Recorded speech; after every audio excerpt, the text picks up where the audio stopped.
அரசியலாயிரம் நேயர்களுக்கு வாழ்த்துக்கள். எடப்பாடி அவர்களுக்கு அமித்ஷா சரியான செக்கு வைக்கிறாரு. எந்த பக்கமும் எடப்பாடியை நகர விடாத அளவுக்கு. அண்ணாமலை தான் 2026 தமிழ்நாட்டில் முதலமைச்சராக வருவாருங்கிற மாதிரி ஒரு திட்டத்தை அமித்ஷா போடுறதாகவும் இப்போ புது தகவல் அப்டேட்டாக வந்திருக்குது. இந்த செய்தியை கேட்டவுடனே பாஜகவும் அண்ணாமலையும் மட்டும் குஷியாகலை, நயினார் நாகேந்திரன், எஸ்பி வேலுமணி போன்ற ஆளுகளும் குஷியாகிட்டாங்கங்கிற இன்னொரு புது தகவல் தான் பெரிய வியப்பை அதிமுக தொண்டர்களுக்கு ஏற்படுத்தியிருக்கு. இந்த சூழ்நிலையில் நாளுக்கு நாள் அரசியல் வியூகம் மாறிக்கிட்டே போகுது. ஒவ்வொரு நாளும் புது புது ட்ரெண்டிங்கான செய்தி வருது. இப்படி உள்குத்தான விஷயங்கள் என்னென்னலாம் நடக்குதுங்கிற சில நிமிட செய்திகளை நீங்கள் கடைசி வரைக்கும் கவனமாக இந்த அரசியல் வீடியோ மூலமாக பார்க்குறதோட மட்டும் இல்லாமல் இது பற்றி உங்களோட கருத்துக்களை நீங்கள் இந்த கமெண்ட் பாக்ஸில் கமெண்ட்ஸ் பண்ணுங்கள்.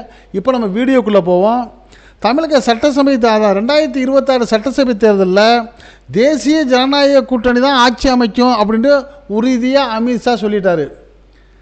அப்போ மறுபடியும் அதை மழுப்பி ஏதாவது மறுப்பு சொன்னாலும் அதிமுக காரங்க அதெல்லாம் இல்லைங்க, தேசிய ஜனநாயக கூட்டணி தான் ஆட்சி அமைக்கும் அப்படிங்கிறதுல அமித்ஷா அவர்கள் தெளிவாக இருக்கிறாரு.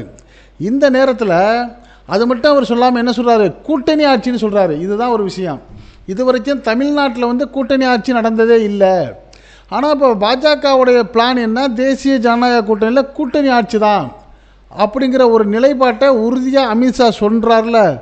இந்த கருத்தை இவர் என்ன சொன்னாரோ இதே கருத்தை அப்படியே ஆதரித்து என்ன பண்ணுறாங்க, தேமுதிகவுடைய பொதுச்செயலாளர் பிரேமலதாவும் பேசுகிறாங்க. அதே குரலில் அதே கருத்தை தமிழ் மாநில காங்கிரஸுடைய தலைவர் ஜி.கே. வாசனும் பேசுகிறாரு. அதே குரலில் அதே கருத்தை பாட்டாளி மக்கள் கட்சியுடைய அன்புமணியும் பேசுகிறாரு. அதே குரலில் அதே கருத்தை அம்மா மக்கள் முன்னேற்ற கழகத்துடைய டிடிவி தினகரன் பேசுகிறாரு. அதே குரலில் அதே கருத்தை. இப்படி பார்க்குறப்ப அரசியல் நோக்கரெல்லாம் என்ன சொல்கிறாங்க, ஓஹோ அப்போ இந்த பாஜகவோட உறவாக இருக்கிற சிலர் என்ன பண்ணுறாங்க, ஒரு முடிவு எடுத்துட்டாங்க. என்ன முடிவு எடுத்துட்டாங்க, நம்ம ஆட்சியிலையும் அதிகாரத்திலையும் பங்கு தர்றோம் அப்படின்னு சொல்லி பாஜக சொல்கிற கருத்தை நம்ம உள்வாங்கிக்கணும், அதை நம்ம ஸ்ட்ராங்காக சொல்லணுங்கிற ஒரு நிலைப்பாட்டுக்கு எல்லாரும் வந்துட்டதுனால இப்போ பாஜக பக்கம் ஸ்ட்ராங்காக நிற்கிறாங்கங்கிற ஒரு வகையான முடிவு வந்துருச்சு.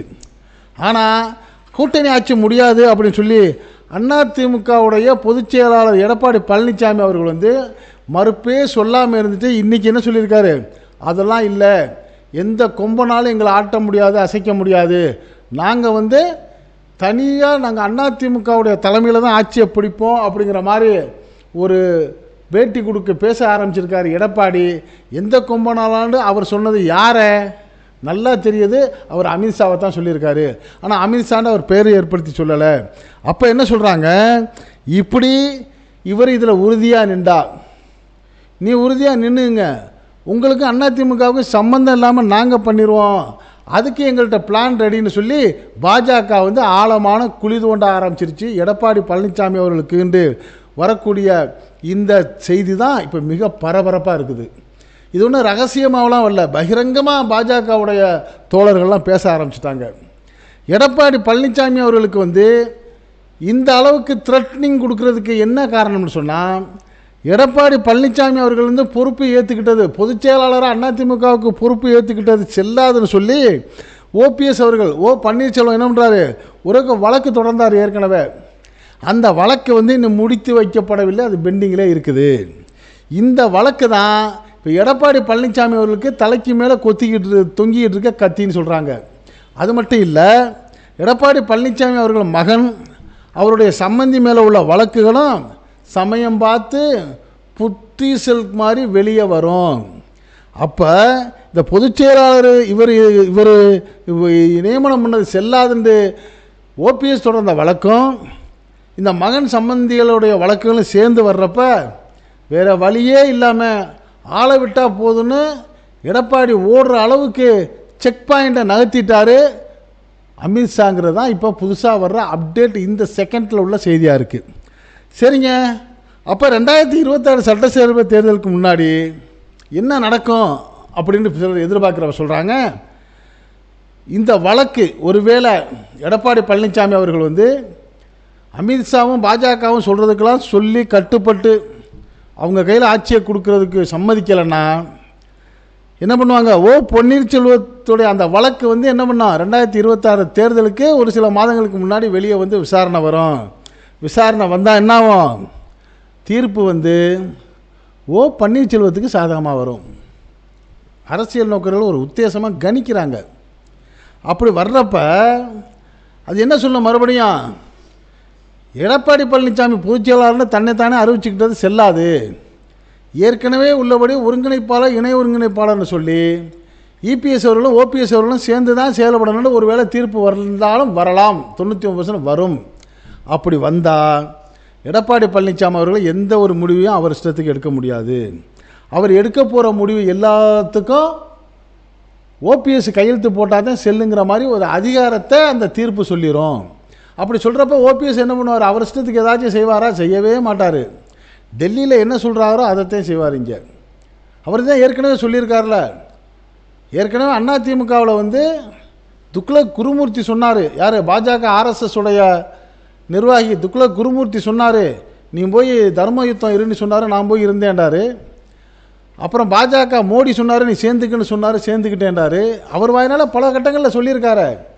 அப்போ ஓபிஎஸ் அவர்கள் வந்து அவர் இஷ்டத்துக்கு எதுவுமே செய்ய மாட்டார். அவர் பாஜகவுடைய கையால் பாஜகவுடைய டெல்லி மேலிடம் என்ன சொல்லுதோ அதைத்தான் செய்வார். அப்படி செய்யணுங்கிறப்ப அதிமுகவுடைய நடவடிக்கையெல்லாம் டம்மியாகி போயிடும். அதில் மறுபடியும் எடப்பாடி பழனிசாமி அவர்கள் முரண்டு பிடிச்சாருன்னா தேர்தல் ஆணையம் இரட்டை இலை சின்னத்தை முடக்கிறோம். அப்போ அதிமுக கொலோஸ். இது யார் திட்டம்? பாஜகவுடைய திட்டம். பாஜகவுடைய ஃபார்முலாவே இதுதான். பாஜக ஒரு கட்சியில் கூட்டணி சேர்ந்தால் அந்த கட்சியில் கூட்டணி சேர்ந்து அதோடு அரவணைச்சு அரசியலை ஆரம்பித்து கூட்டணி சேர்ந்த கட்சியை ஒன்றும் இல்லாமல் ஆக்கி அந்த இடத்தையும் இவங்க பிடிச்சி மேலே வர்றதுக்கு முயற்சி பண்ணுவாங்கங்கிறது உலகமறிஞ்ச விஷயம். அதுக்கு உதாரணம் மகாராஷ்டிரா. மகாராஷ்டிராவில் பலமாக இருந்த சிவசேனாவை என்னாச்சு? அது மாதிரி பல மாநிலங்களில் கபலீகரம் பண்ண அந்த பயிற்சி அந்த அரசியல் சாணக்கியர் அமித்ஷாவுக்கு இருக்குது. அதனால் அவர் என்ன பண்ணுவார், இதெல்லாம் அவருக்கு பெரிய விஷயம் இல்லைங்க, இதையெல்லாம் அவர் சரி பண்ணுறது தான் என்ன பண்ணிட்டாரு, அதுக்கு தகுந்த மாதிரி ஆளுகளை செட்டப் பண்ணிட்டார். தமிழகத்தில் வந்து தேசிய ஜனநாயக கூட்டணியில் முதலமைச்சர் யாருங்கிறத டெல்லியில் உள்ள தலைமை தான் முடிவு செய்யும் அப்படின்னு யார் சொல்கிறா? மூதறிஞர் எச் ராஜா சொல்கிறாருங்க. அவர் பகிரங்கமாக பேட்டியிலே சொல்கிறாரு, திருப்பி திருப்பி எங்கிட்டையெல்லாம் கேட்காதீங்க, நான் வந்து ஒரு 36 இயராக இந்த பாலிடிக்ஸில் இருந்துக்கிட்டே இருக்கேன், நான் டெஃபினட்டாக ஒரு விஷயத்த சொல்லிடுவேன், தமிழ்நாட்டில் சிஎம் யாருங்கிறத வந்து டெல்லி மேலிடம் தான் முடிவு பண்ணும், யார்? பாஜக தான், நாங்கள்லாம் கருத்து சொல்ல முடியாது அப்படின்ட்டு பகிரங்கமாக இப்போ அவர் பேட்டி சொல்ல ஆரம்பித்தாருங்கிறப்ப இங்கே அதிமுகவுக்கு என்னதாயா வேலை ஒன்றுமே இல்லையாங்கிற மாதிரி அதிமுக தொண்டர்கள்லாம் கொதிக்க ஆரம்பிச்சிட்டாங்க. இதில் இந்த திட்டத்தை தான் பாஜக வந்து மிக மிக தெளிவாக காய் நகர்த்தி வருதுன்னு சொல்லி அதிமுக தொண்டர்கள்லாம் கவலையோடு இருக்கிறப்ப இந்த திட்டத்தை பார்த்து சந்தோஷமாக அதிமுகவில் உள்ளவங்க சிலரே இருக்கிறாங்க. அது யார் யாருன்னா எஸ்பி வேலுமணி அவர்கள், செங்கோட்டையன் அவர்கள், அதிமுகவில் இருந்த ஏற்கனவே சசிகலா அவர்கள், டிடிவி அவர்கள், இவங்கெல்லாம் என்ன பண்ணுறாங்க, ரொம்ப நல்லதாக போச்சு, நம்மளை பழிவாங்கணும்னு நினச்சாரு எடப்பாடி, அவரை இல்லாமல் ஆக்கிட்டா அதிமுக நம்ம வசம் வந்துடும், நம்ம பாஜக சொல்கிறத கேட்டுக்கிட்டு அதிகாரத்தை வச்சுக்கிட்டு நம்மளை நம்ம காப்பாற்றிக்கலாங்கிற முடிவுக்கு சூழ்நிலைக்கு எஸ்பி வேலுமணி உள்ளிட்டோர் வந்துட்டாங்கங்கிற ஒரு செய்தியும் வருது. இந்த நிலைமையில் தான் எப்படியாவது வரக்கூடிய 2026 தேர்தலில் பாஜக வந்து ஓரளவு அந்த தமிழகத்துடைய முதல்வர் பதவியை பிடிச்சிடணும், அப்படி பிடிச்சி அந்த பதவியை வந்து எல்லாராலும் பேசப்பட்ட அண்ணாமலைகிட்ட தான் கொடுக்க போகிறாரு அப்படிங்கிற ஒரு புது தகவல் தான் இப்போ வந்து பூகம்பமாக கிளம்பியிருக்கு. நயினார் நாகேந்திரன் அப்செட் ஆகியிருக்காராம், என்னையா நம்மளை தலைவராக்கிட்டாங்க, கடைசியில் பார்த்தா முதலமைச்சர் போஸ்ட்டு நமக்கு கிடைக்காது போல இருக்கே அப்படிங்கிற மாதிரி அவர் கவலையில் இருக்கிறதாகவும், இல்லை கவலைப்படாதீங்க, அண்ணாமலைக்கு அடுத்த ஆப்ஷனில் நீங்கள் நயினார் நாகேந்திரன் தான் இருக்கிறீங்க, ஆனால் துணை முதலமைச்சர் நம்ம வந்து அதிமுகவுக்கு கொடுத்துடணும், அது எஸ்பி வேலுமணி தான் அப்படிங்கிற மாதிரி அவருக்கு ஒரு ஆறுதலான செய்தியை சொல்லியிருக்காங்க அப்படிங்கிற தகவல் வந்து பரவலாக பேசப்படுது. இது உண்மையா அல்லது ஒரு உத்தேசமான தகவலாங்கிறது காலம் போக போக தெரியும்.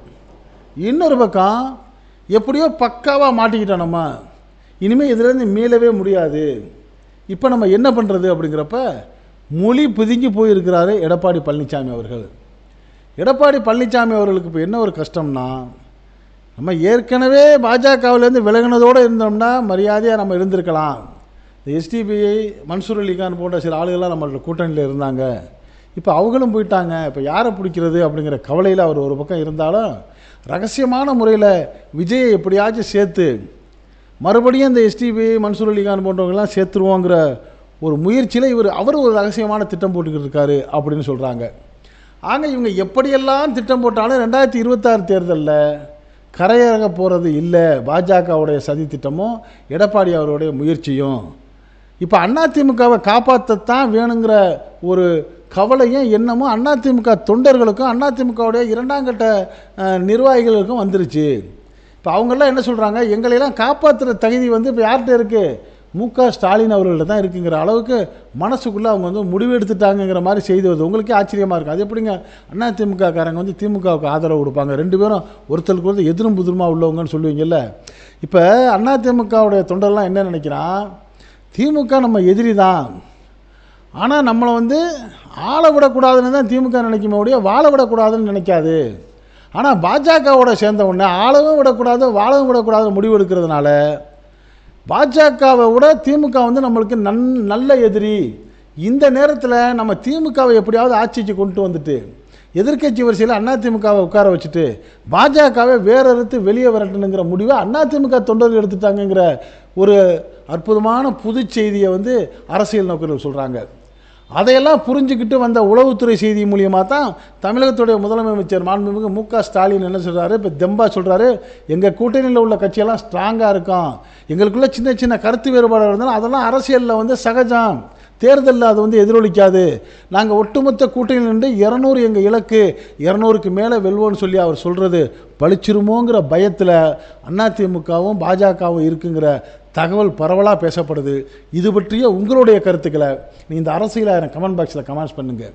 இந்த செய்தி பிடிச்சிருந்தா இதற்கு ஒரு லைக் கொடுங்க. இது போன்ற அரசியல் செய்திகள், நாட்டில் 4 பக்கம் நடக்கக்கூடிய செய்திகளை உங்கள் வீட்டுக்குள்ளே 4 சூழலுக்குள்ளே கொண்டு வந்து சேர்க்கக்கூடிய நம்ம அரசியல் 1000 சேனலுக்கு இதுவரை சப்ஸ்கிரைப் பண்ணாதவங்க சப்ஸ்கிரைப் பண்ணுங்கள். மறக்காமல் அந்த பெல் படம் போட்டிருக்கிறத ஒரு ப்ரெஸ் பண்ணுங்கள். அப்போ பெல் ஐக்கானை ப்ரெஸ் பண்ணிங்கன்னா நம்ம போடக்கூடிய ஒவ்வொரு வீடியோவும் உங்களுக்கு நோட்டிஃபிகேஷனுக்காக நீங்கள் விரும்பியதை பார்க்கலாம். என்றும் இணைந்திருப்போம். உங்கள் அன்பன் அஷ்ரஃப் அலி. நன்றி, வாழ்த்துக்கள்.